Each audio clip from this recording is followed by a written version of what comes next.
assalamu alaikum bandiraɓe musidɓe tedduɓe yeeɓiyankoɓe Yawo Pin TV on calminama ko dañde tigui weltare huttide mon min goy wadde e kala saaha e actu people woni caméra o ko Djiby Dieng to montage to ko Ali Fall en jeeya hande people aji men Carlo D cuutuɗo kongue wonde tigui noon ruttittako to ganduɗa to woni to 2STV o haaldi ɗum noon koye cekedere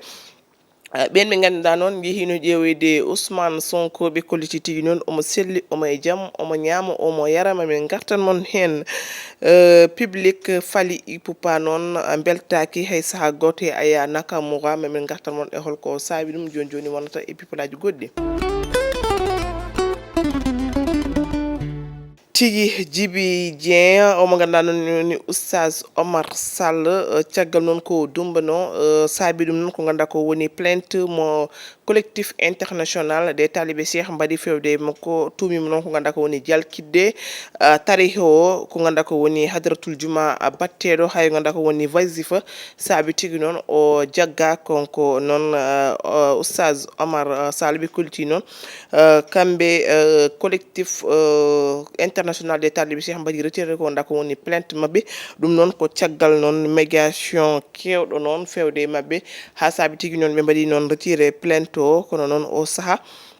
hollitama ni konko écheur o noon o accitaki taw so tawi noon mo accite ko ɓoyata walla o accitaki ɗum foof momin gartamo hen ko ɓoyata so weeli jomiraɗo tigui sen jokki people men Ousmane Sonko hollitama tigui omo e jaam omona ñaama omona yara hollit ɗum noon ko seigne Habib Sy e omo ganduɗa woni noon Guy Marius Sagna ko caggal nde ɓe jeehi ƴeewoyde mo kamɓe tigui noon ɓe kolliti o saaha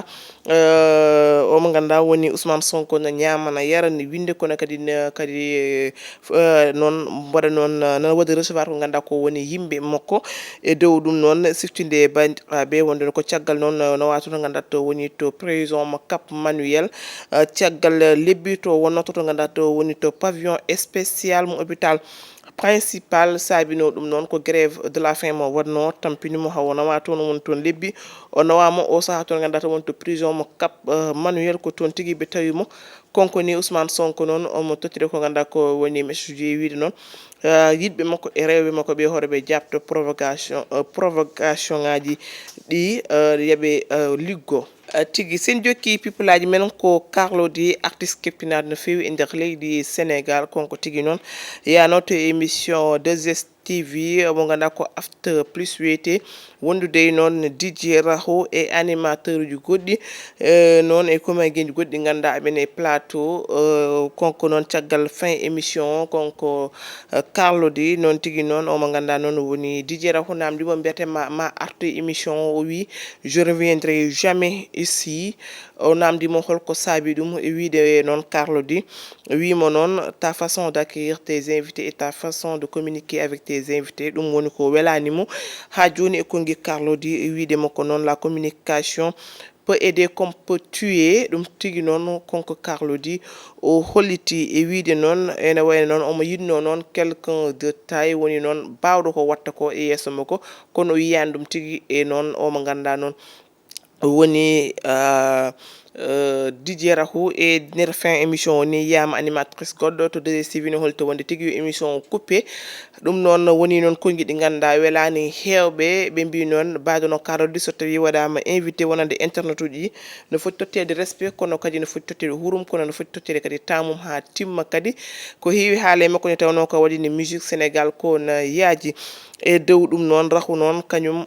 yiɗino andude holko metti noon Carlo D ha saabi noon waɗi question ngaji kewɗi fewde e Carlo D kono noon ene wayno noon ɗum laataki nde tawno émission koko wattindi gasde coupa en direct gasnirten people men jehen to Paris ɗum noon arena mo Paris ko concert mawɗo o mo ganduɗa noon woni Fally Ipupa woni star congolais o yuɓɓini toon ɗum noon ko weekend oɗo ɓennuɗo o renini keno tolno e 40 000 personnes ɗum noon woni noon concert mo ganduɗa waɗi noon réussir no fewi ne tawno artiste mawɓe jiyama toon ha badono e omo ganduɗa noon ni Youssou Ndour kono muusi noon fansuji Fally Ipupa woni o mo ganduɗa woni Aya Nakamura garɗo e conseilleur o mo ganduɗa ko invité wonno kono kadi ne fodno yimdude e Fally Ipupa e son mabɓe goto mo ganduɗa ko projet mabɓe tigui hono Bad Boy kono e on son noon teska tigui noon Aya Nakamura way kono noon koko yigguite parole aji son o ne taw noon ngaabi sur scène o ronki yimde so couple makko ari tigui noon o donkat andude no waɗi ko Fally Ipupa ni heɓiti noon ko ganduɗa ko woni son o ha gasi morceau ha gasi saabi tigui noon ɓeɓe ganduɗa noon woni public mo Fally Ipupa no luuho fewde Aya Nakamura no holitama wonde tigui noon neɗɗo hay so tawi woni star so tawi ne yaaha e concert aji mbaɗi ni foti ko wadde ko ganduɗa ko woni préparation wadde répétition kono ko wayni hoto heptomo ene way noon sen tumnima noon e won hen kabaruji konko Aya Nakamura e page makko Instagram noon o waɗino hen vidéo tigui noon jarnude Fally Ipupa ko ɗum noon wonno kam min to gonno mon e people aji hande so tawi wonko ngakki hen e ñaguima yaafoy wona farade fandare wonno ko weltinde mon woni caméra ko Djiby Dieng min tottamo rendez-vous ko ɓoyata so weeli jomiraɗo jaam funnague hirnague rewo e worgo merci beaucoup et bon fin de soirée onon ɓe ganduɗa vous êtes des téléspectateurs noon dariɓe kadi yidɓe kadi no fewi noon PD TV merci beaucoup.